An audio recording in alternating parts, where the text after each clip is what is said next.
This is really insanely close. How do you stand this? You used to it after a while.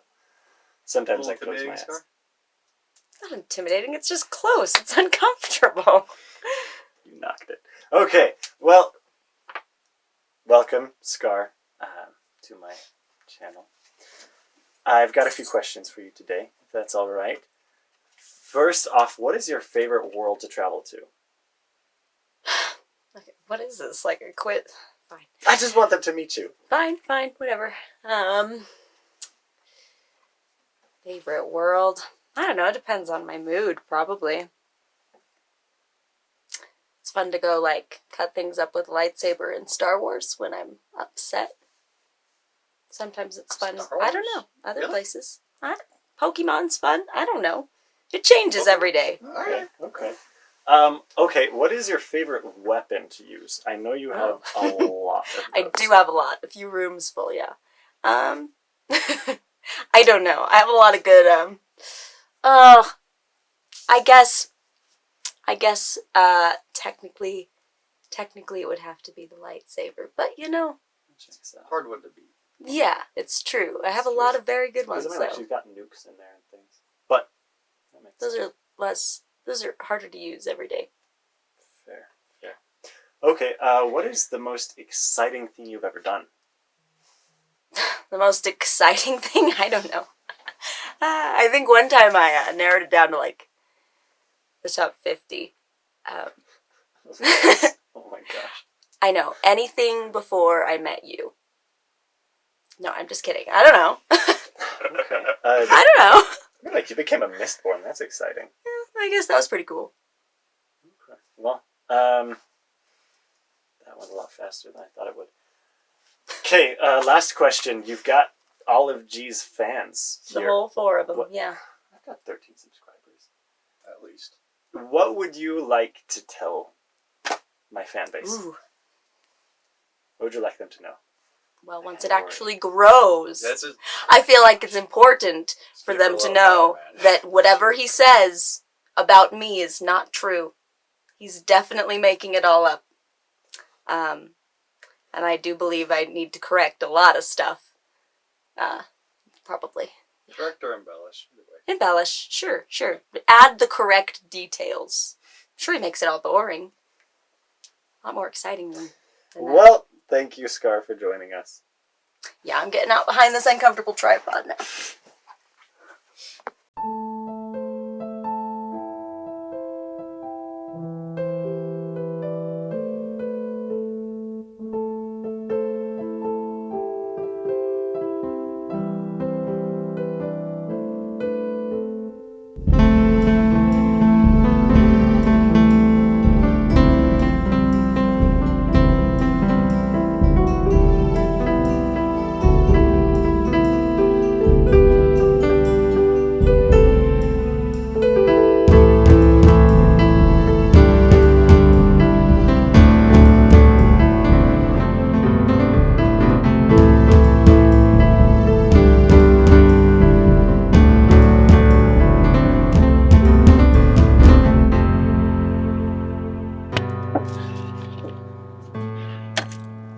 Took you long enough.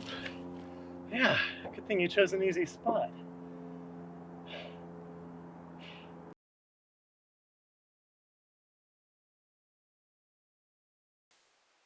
Chapter 15.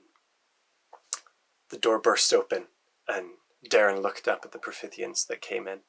There was a group of guards with guns, and one in a more decked-out uniform. His eyes widened when he saw Darren, and in English, he said, "Darren? Oh, you gave us a fright." He said, "What are you doing here?" And Darren looked back at them as he said, "I'm so sorry." He said, I came to return some of the supplies that I'd been given as a Palace Manaya, and of course I knocked something over in the process." And he reached into his pocket and pulled out handcuffs, the same ones he'd used on me again and again, the white and green homing handcuffs. He set them on the table, and the Profithian stepped forward. I felt like I recognized this one. And when it turned its head, I realized I could see the lightning-like scars that climbed up its face, poking out from under its uniform. This was the one Destiny had shocked in our big fight from before. And the Profithian said, "Those are yours, Darren. Your supplies are your own. You don't feel like you need to give those back." And Darren said, "All the same, our researchers need as much as they can get, and I'm not going to be using them anyway."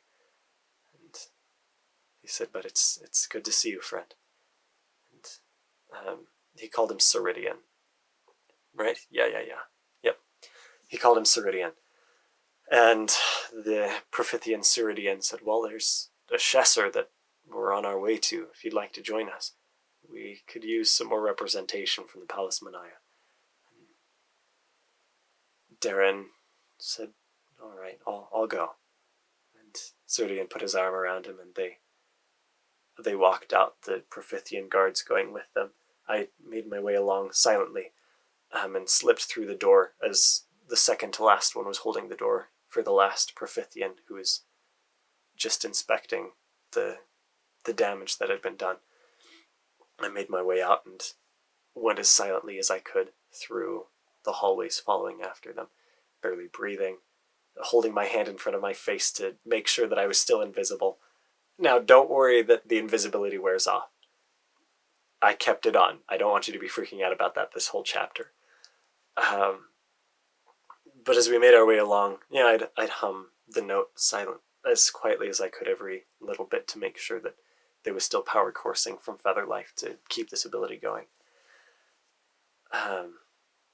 As we walked, the tall Profithian turned to Darren. He said, "How's your leg going?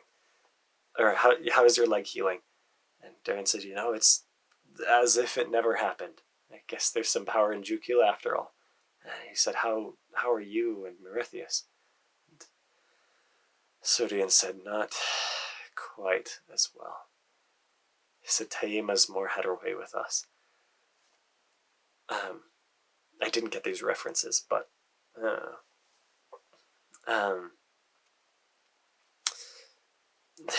he said, "For the most part, I'm better, but I'm not sure that my hands will ever stop shaking. And the scars are fading." And Darren said, "Yeah, I could definitely see that."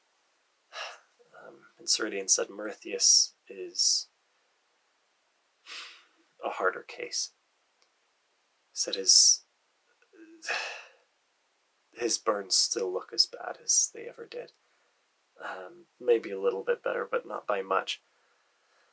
He said, and he would be out of pain by now, but he keeps aggravating his injuries with unneeded work. The surgeons are worried to operate on him because of the low supplies, and they're just not sure that they can make it happen. But the longer we wait, the more likely he's never going to be able to look right. Darren said, I'm so sorry." And Ceridian said, that's the way things are right now. He said, "You'll see more in the Shesser." The way they talked, it was like they were old friends. And I couldn't help but wonder what Darren was thinking this whole time. If he was just acting, or if he was really being sincere. I mean,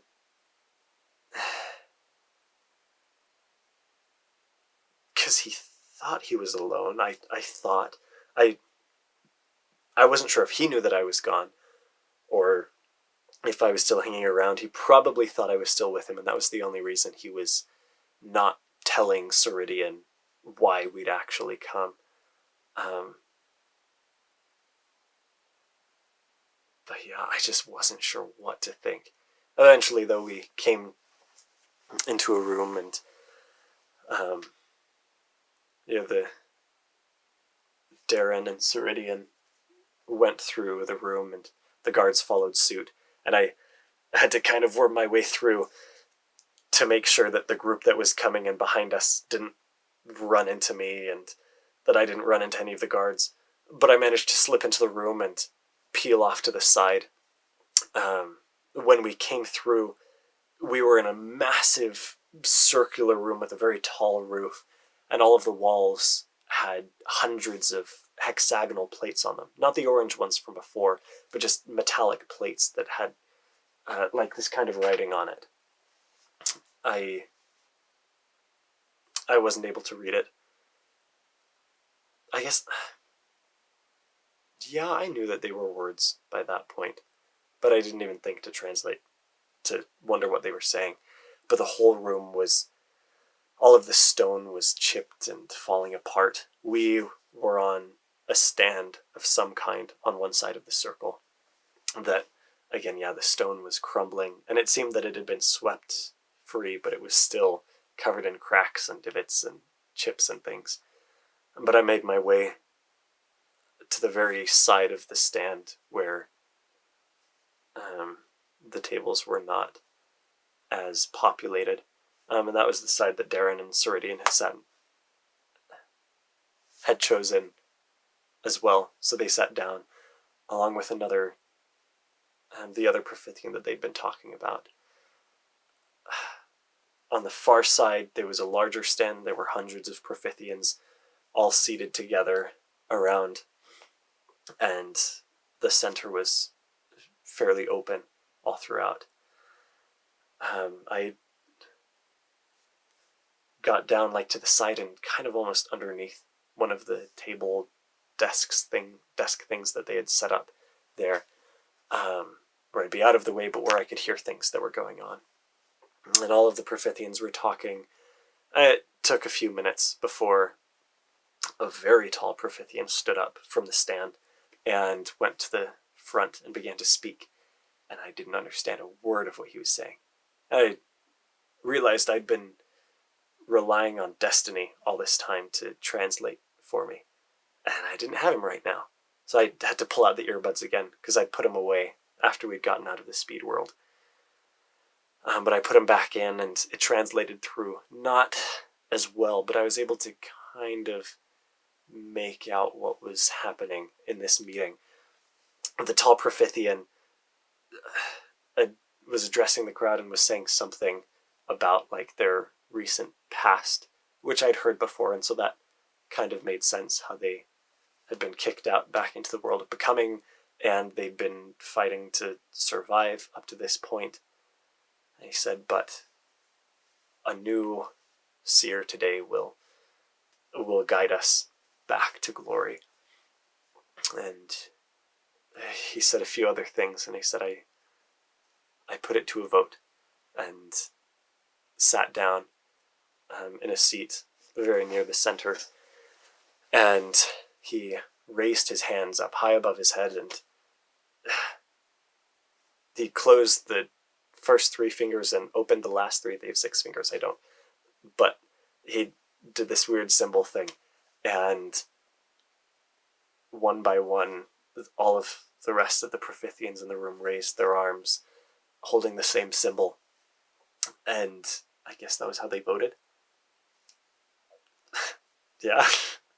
But as they were voting, and when it got to the point that nearly every Profithian had their arms up, another Profithian stood, the one that I'd seen before when we were traveling through the sewers. She stood tall, and she was wearing the same kind of colorful, elaborate robes that the seer had been wearing when I fought him in Demai's Cry. This one, though, had like a net almost of orange ISO crystal, like the corrupted kind that the Profithians use. They never use the natural stuff. But like the corrupted orange ISO, kind of almost netted together into like a chandelier that draped over her. And there were some red crystals in there as well. But the crystals jingled as she stood and stepped across the stand.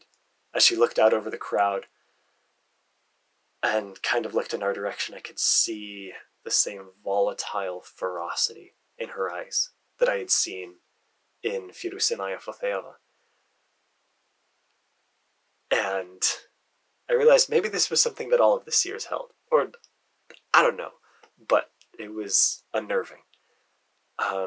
She went and stood in the center, and when all of the hands were up, she raised her own arms and brought them together and brought her hands down at The rest of the Profithians brought their arms down, and she began to speak. And her accent, I guess, or dialect, I'm not sure what it was, but it translated better to my ears as she was speaking.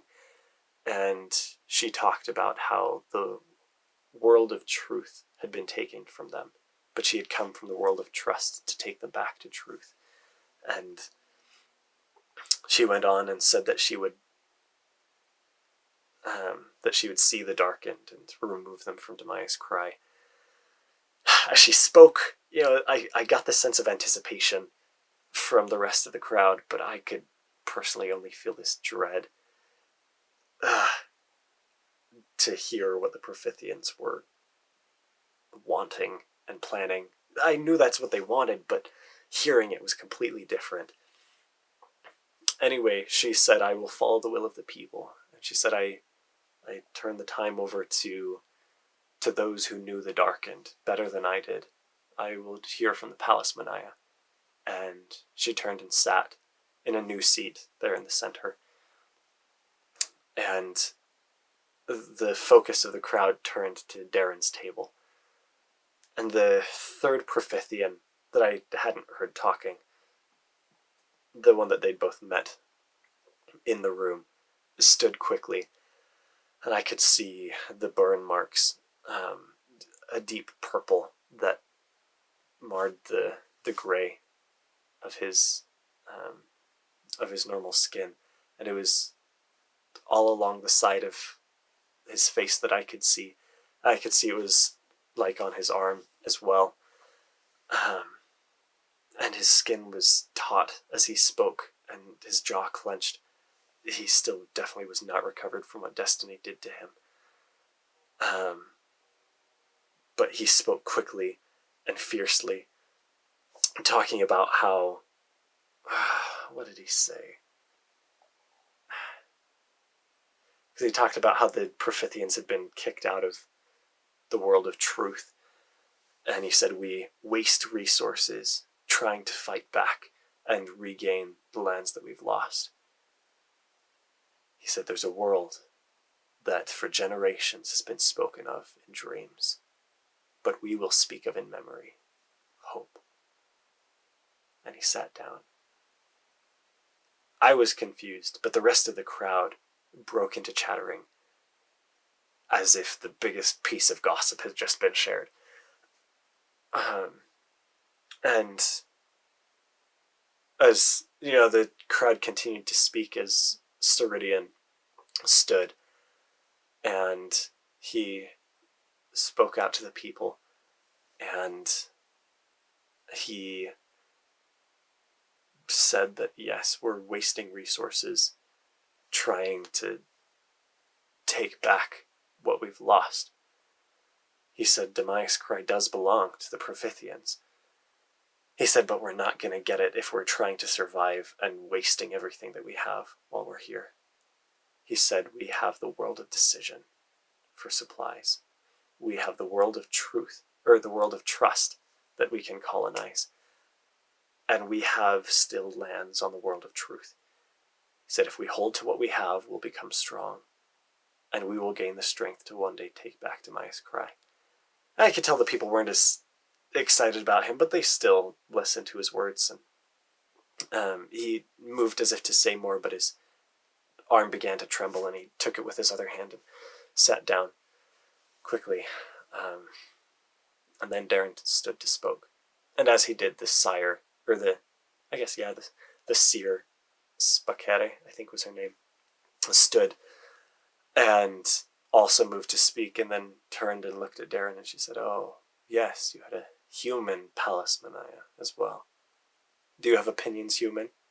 And Darren didn't respond to her at all. He waited for her to stop speaking,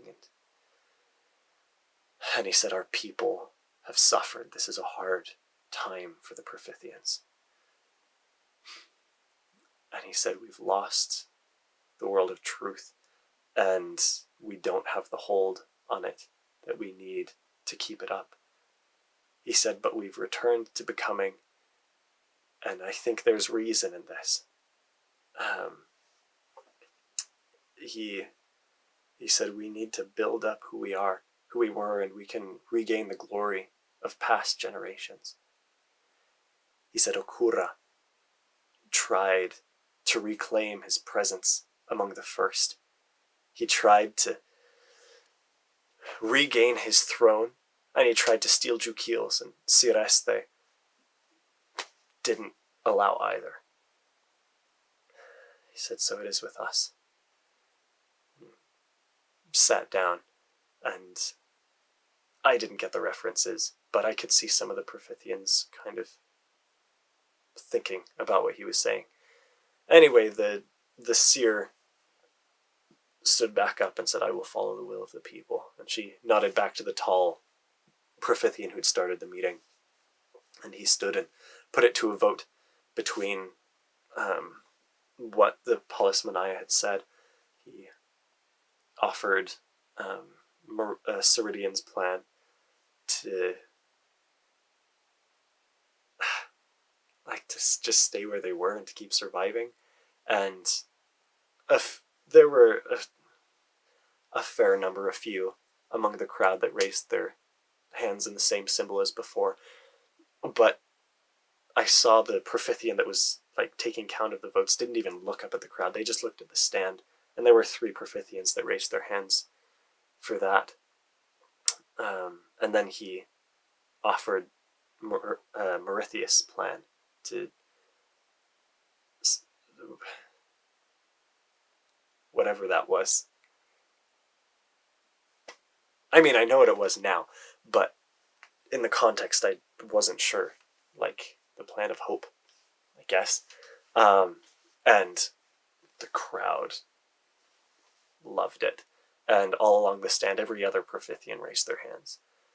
And he didn't even put Darren's idea to a vote, which kind of felt like a slap in the face, that they wouldn't even consider his. I mean, I know that all of those on the stand had already voted, but that felt wrong.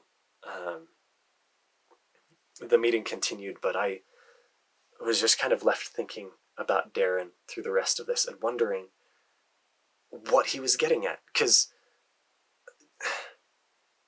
he didn't know if I was there or not, but he didn't say anything about the things he'd been learning about us, and I feel like there had to be some reason he wasn't using that as a bargaining chip. If his place among the Profithians was so rough, why he wouldn't use that to reclaim his status. There was something more going on that I wasn't that I didn't know about. Anyway, all of that finished, and Profithians began to leave. And I was still left thinking, again, still humming into Feather Life every now and again. And as the others left, almost the last 2 on the stand were Ceridian and Darren.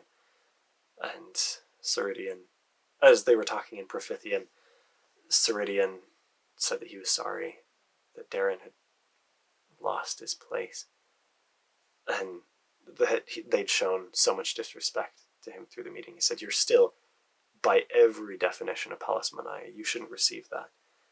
And he said, it's never been the same for me.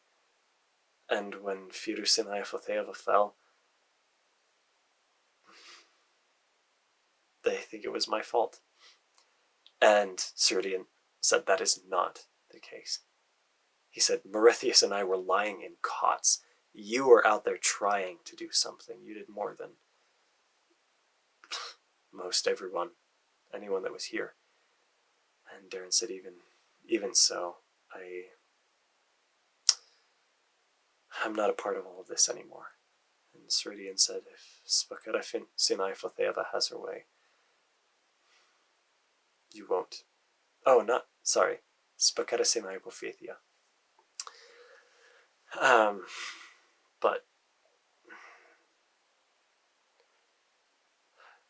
But Ceridian said, I'll make sure that you get to where you need to go, though. And Darren thanked him, and I could see some kind of weight leave his shoulders. And he said, thank you. Yeah, I was returning the gear because I never planned to come back, but if you can help me slip away, that will make a difference. And Serdian said, of course, and invited him to go, and they slipped away. And I reached back for my mobile. Forgot to mention this part at the beginning. I reached out for my mobile, and it was invisible, so I couldn't see it, but I knew where the record button was, so I'd recorded the whole thing. So I stopped recording, pulled out the flower, and sent myself back to Saramea with as many new questions as I received answers. End of chapter 15.